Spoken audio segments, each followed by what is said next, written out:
Things were fucked from the beginning. A woman named Carol dials 911 and claims that somebody's inside her house. We go investigate, searching the place inch by inch, but find nothing. Usually, this could be easily explained away. The mind of an older person living alone eventually starts deteriorating. The onset of dementia and other mental issues start to take a toll on their lives. Quite sad, really. However, this woman is only 24. In other words, the probability of this all being inside her head is extremely unlikely.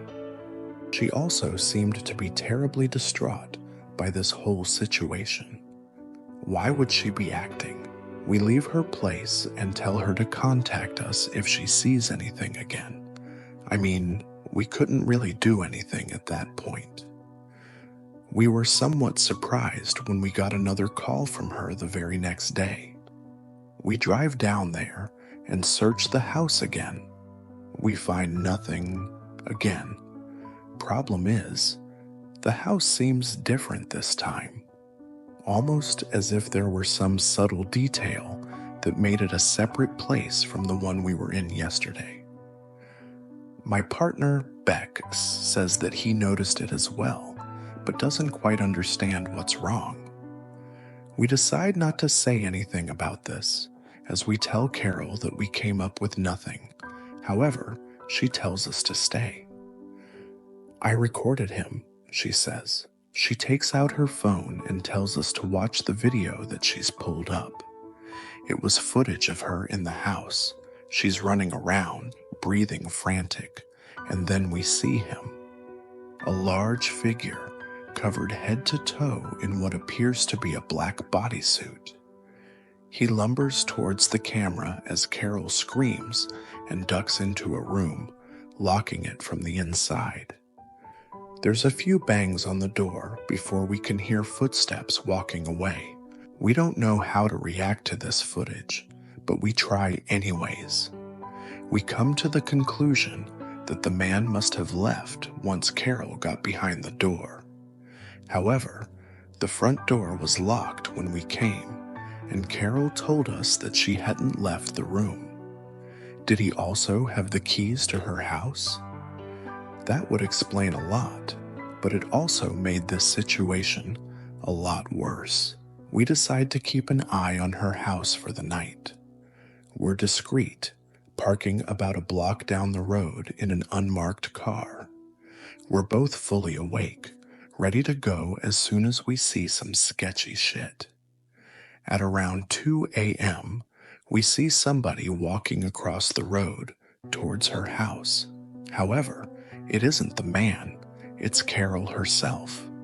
Beck and I must have had the same look on our faces. What the fuck? We get out of the car and make our way over there, knocking hard on the front door. However, nobody answers. We can see lights flicking on and off intermittently, but we're not sure what that's supposed to mean. Was she trying to tell us to leave? We get a call from dispatch a few moments later. They're telling us that Carol has called 911 again, saying that there are now multiple people in her house. They ask if we need backup. We say yes. Without another moment of hesitation, we force the door open and barge in. The living room lights still flicker on and off, but we see the light switch, and nobody is touching it. We call out for Carol, but nobody responds. In fact, the place is dead quiet. I can see the neighboring houses starting to turn on their lights from the commotion. We rush up the stairs and start sweeping each room, but there's nothing. Once again, we search the place inch by inch, but nothing is in here, not even Carol, who we clearly saw enter a few moments earlier. As I pace around in petrified confusion, Beck speaks up. There's rooms here that shouldn't be. What the hell are you talking about? I ask in response. I've been counting, he says. There were 9 total the last time we came. There are 10 now. You didn't notice it? I force myself to think hard. Subconsciously, I knew that something was off, but couldn't pinpoint exactly what. However, I eventually realize the basement. There was only one door down there last time. Beck nods. 2 now.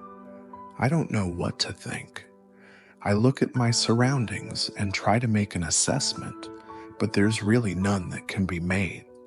We hear a knock on the door about 10 seconds later. It sounds agitated. We look out the living room windows, but aren't met with the red and blue police lights. We're hesitant to answer, of course. I decide to take a step forwards, but Beck pulls me back. He looks at me and shakes his head, whispering, "We left the door open, remember?" He was right. My radio starts crackling. Another call from dispatch. They're telling us that we need to leave the house immediately. That Carol called again, saying we were going to die, in a deathly monotone voice. The knocking has stopped, but we can hear footsteps in the basement. Something is in here with us. We've decided that this was enough. We needed to get the fuck out of here. As we start descending the steps, we hear a voice coming from the kitchen. Carol comes out, blocking our path to the door. She looks detached, with blank, beady eyes staring right at us. "Did you find him?" she asks, without any semblance of emotions in her voice. "I think he might be in the basement. Why don't you go check?" Beck and I are frozen in shock. She just keeps looking at us, gesturing towards the basement door every now and then. The footsteps down there sound like they're running in circles now. We ignore her request, abruptly brushing past her and bolting out of the front door. The backup still isn't here, so we decide to just get into our car. However, we see somebody down the street peering through our driver's side window. He's large, dressed in what appears to be a black, full-body suit. He looks away from the window and directly at us.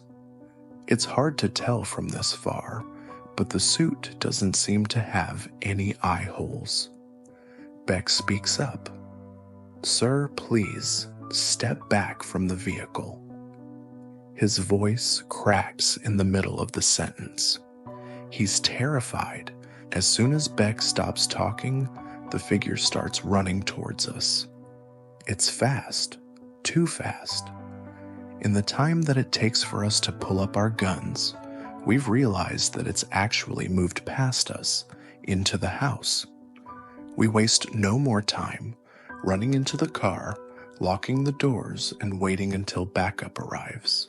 When it finally does, we're extensively questioned while what appears to be a SWAT team searches the house. However, it isn't the police chief asking us. Instead, it's some guy in a suit that we've never seen before.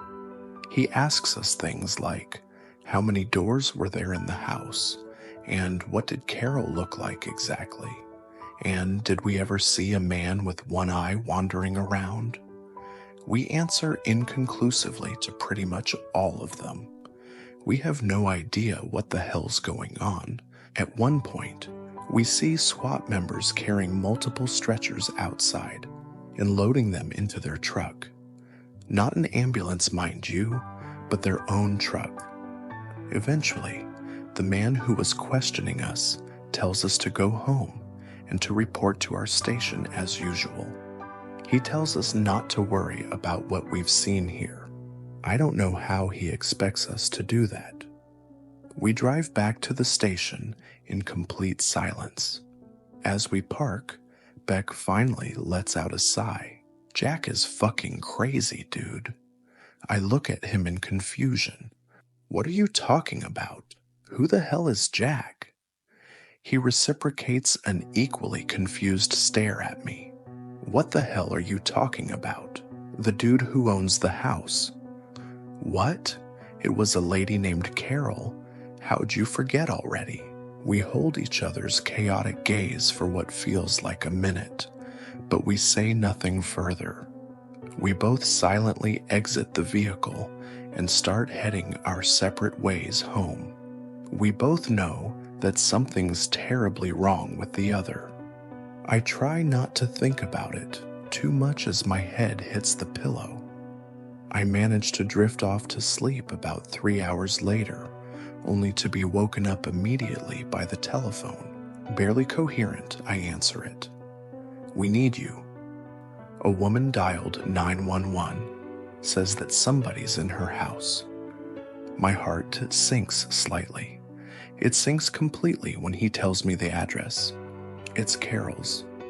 I hang up the phone and slump into the bed.